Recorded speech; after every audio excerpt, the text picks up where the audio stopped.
परमेश्वर के धन्य नाम की महिमा हो। प्रभात मनन के सूत्र 2810 में आप सभी का बड़े प्रेम के साथ स्वागत करता हूँ।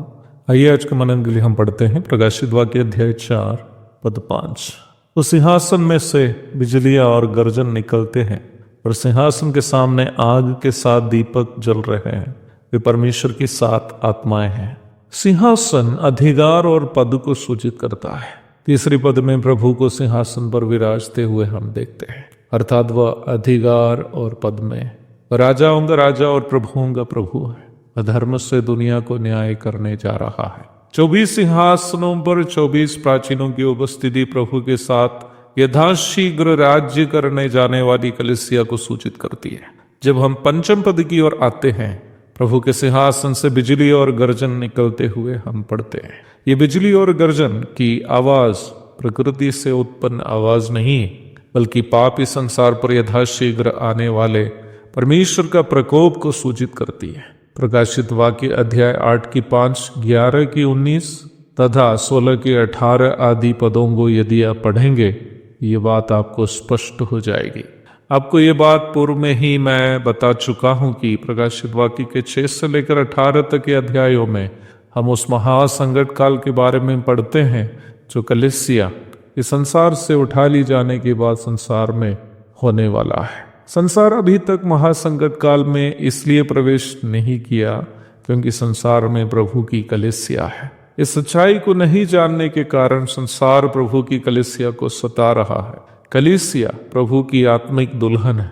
प्रभु की दुल्हन आज इस दुष्ट संसार में बुरी तरह सताई जा रही है। पिछले कुछ वर्षों से छत्तीसगढ़ के हमारे भाई बहन बुरी तरह सताव सह रहे हैं। पिछले दिन एक मसीह विश्वासी की लाश को मसीह विरोधियों ने कब्र से बाहर निकालवा दिया। नाइजीरिया आदि अफ्रीकी देशों में मारे जाने वाले मसीहियों की संख्या लाखों में है। आपको क्या लगता है इन सभी सताव का अंत नहीं होगा? इसका कोई बदला होने वाला नहीं?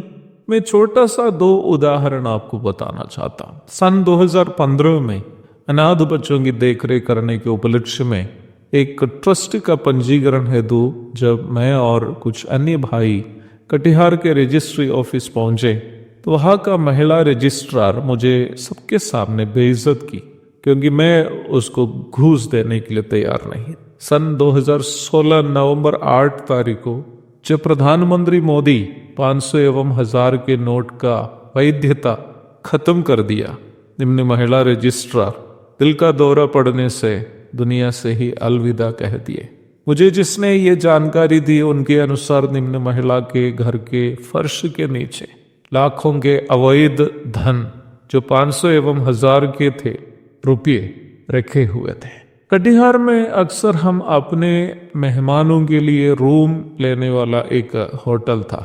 एक बार उस होटल का मैनेजर हमारे ऊपर कुछ ऐसा चार्ज ज्यादा जोड़ने लगा, अर्थात एक एक्स्ट्रा कमरे का जो हम इस्तेमाल नहीं किए थे।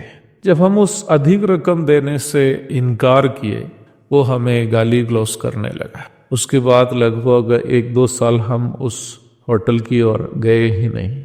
कल रात मैं और हमारे चिल्ड्रंस होम के इंचार्ज विनोद जी दोनों ऐसे ही होटल ढूंढ रहे थे।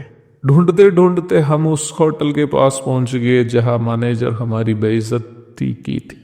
विनोद जी जो हमारे चिल्ड्रंस होम के इंचार्ज है बोला कि सर हम क्यों ना इस होटल में कमरे ढूंढें। मैंने कहा कि नहीं, उस होटल के लोगों का व्यवहार सही नहीं है। तब उन्होंने कहा कि सर होटल का नाम वगैरह तो बदला हुआ देख रहा है, लगता है कि इसे अभी कोई दूसरा चला रहा है।